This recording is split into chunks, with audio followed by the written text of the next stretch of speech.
Nous prendrons des nouvelles de Petit Goupil. Ce chiot de 7 mois a été brûlé par de l'huile de cuisson. Acte de barbarie ou accident, on ne le saura jamais. Toujours est-il qu'il doit la vie à une femme formidable, Martine. Dans notre blog Animaux, nous passerons en revue toute l'actualité animalière, de la plus sérieuse à la plus décalée. Notre éducateur canin nous expliquera ensuite comment éduquer nos compagnons par le jeu. Jouer, nos amis adorent ça, et les maîtres aussi. Enfin, Mozart est un virtuose du zinc. Avec son maître, Homer, cet âne ne dit pas non à une petite bière au café du coin. Mais avec modération, évidemment.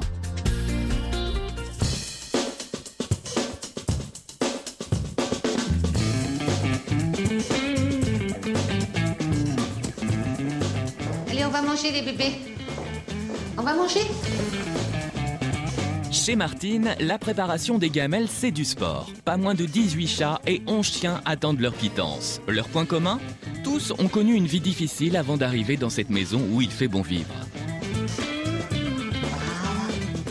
Tous ceux qui sont ici sont de la récupération dans les refuges, sont des malades, sont des cas de maltraitance grave.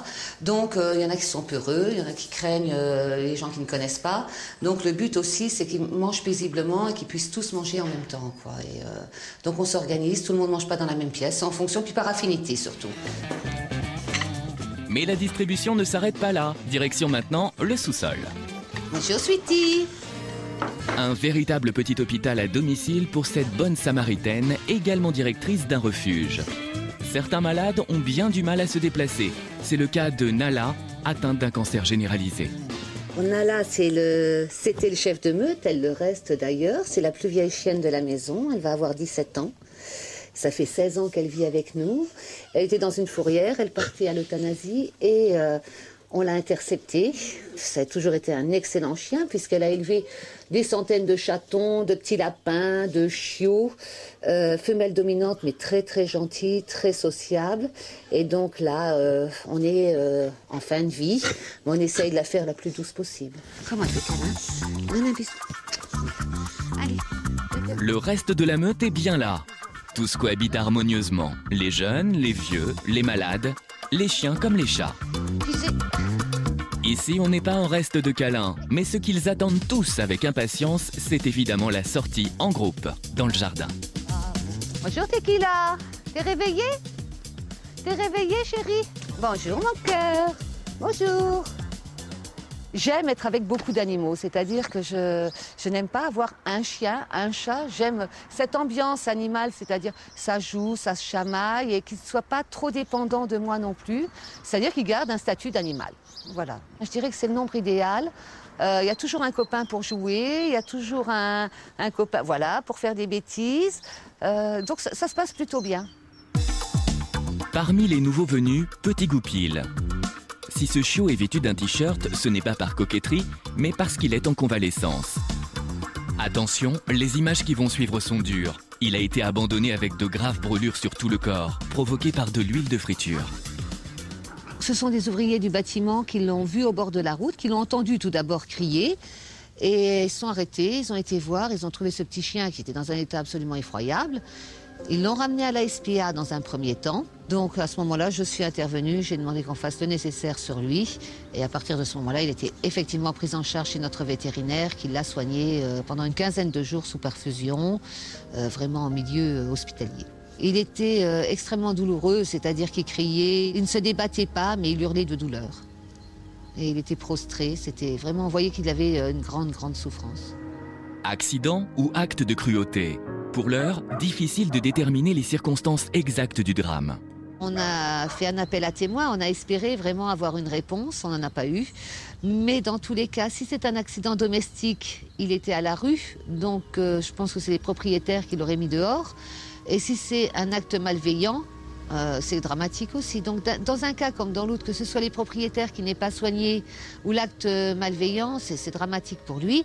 Surtout sachant que la SPA aurait aidé les propriétaires à le soigner, ce chien. Il suffisait de me contacter ou de contacter la directrice ou un employé. Le chien aurait été pris en charge par la SPA, bien sûr. Donc on a déposé une plainte contre X, mais il n'y a pas d'enquête pour l'instant. Il nous faudrait un petit peu plus d'éléments et pour l'instant on n'a pas. Donc le seul recours, c'est que quelqu'un reconnaisse Petit Goupil et nous donne des informations. Et les personnes encourent 2 ans de prison et 30 000 € d'amende. Et en attendant de retrouver les auteurs de ces terribles sévices, Petit Goupil se remet doucement de ses blessures. Chaque jour, c'est Fabrice, infirmier libéral, qui vient lui changer ses pansements. C'est tonton Fabrice. Chut. Bonjour Martine. Salut. Alors Goupil. Salut les loulous. Y a pas photo, hein. Puis les pigments qui se remettent bien et...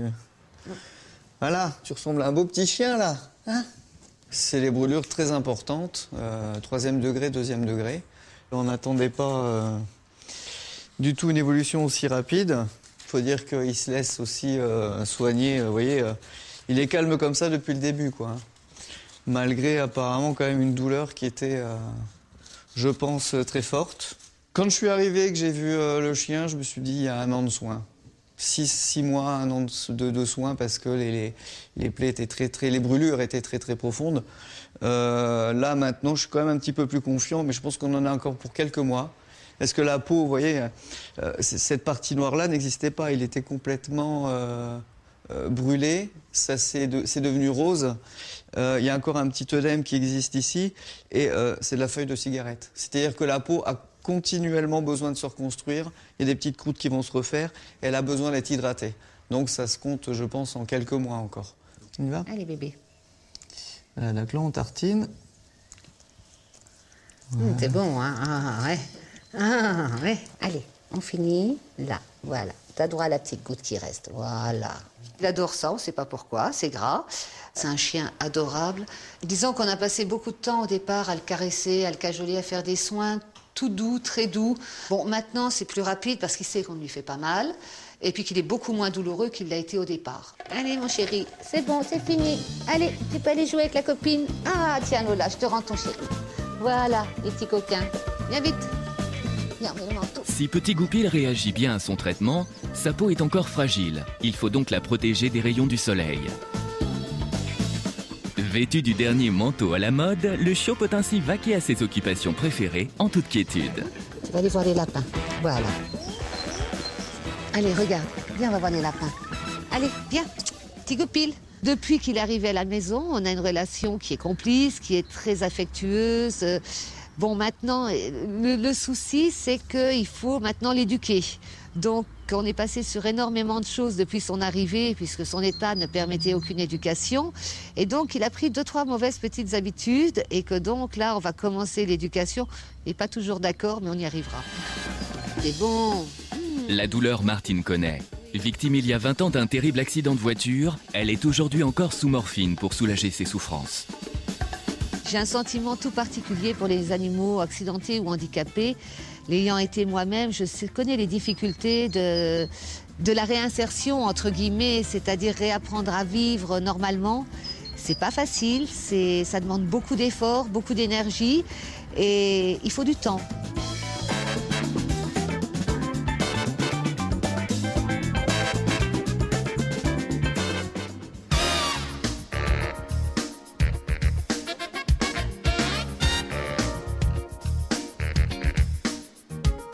Comme tous les 15 jours, retour sur l'actualité animalière, de la plus sérieuse à la plus décalée. En ligne donc cette semaine sur notre blog, Larry, le nouveau locataire du 10 Downing Street. Les amis des présidents américains et français, des amis virtuels qui affolent les geeks, et une publicité gourmande et irrésistible. Voici le tout nouveau locataire du 10 Downing Street, la résidence des premiers ministres anglais. Larry est un chat tigré de 4 ans qui attendait un maître au refuge de Battersea à Londres. Le Premier ministre David Cameron l'a choisi pour ses instincts de chasseur et dès son arrivée à la résidence, Larry a été intronisé et de façon très officielle, souricier en chef. Ce qui a précipité son adoption, c'est cette image diffusée en direct à la télévision. Alors que le correspondant de la BBC fait sa chronique devant le 10, un rat noir s'invite en prime. Shocking but funny, David Cameron en sourit lui-même dans ce talk-show matinal. Un chat demeure à Downing Street, c'est une tradition qui remonte à 1924. Reste quand même à Larry à apprendre les bonnes manières. Quelques jours après son arrivée, il a griffé une journaliste venue interviewer son nouveau maître. So sorry. Que Larry se rassure pourtant. Sa cote de popularité est au zénith. Il tient même sa chronique sur la vie politique anglaise sur la BBC grâce à ce sosie qui met en boîte gentiment son maître.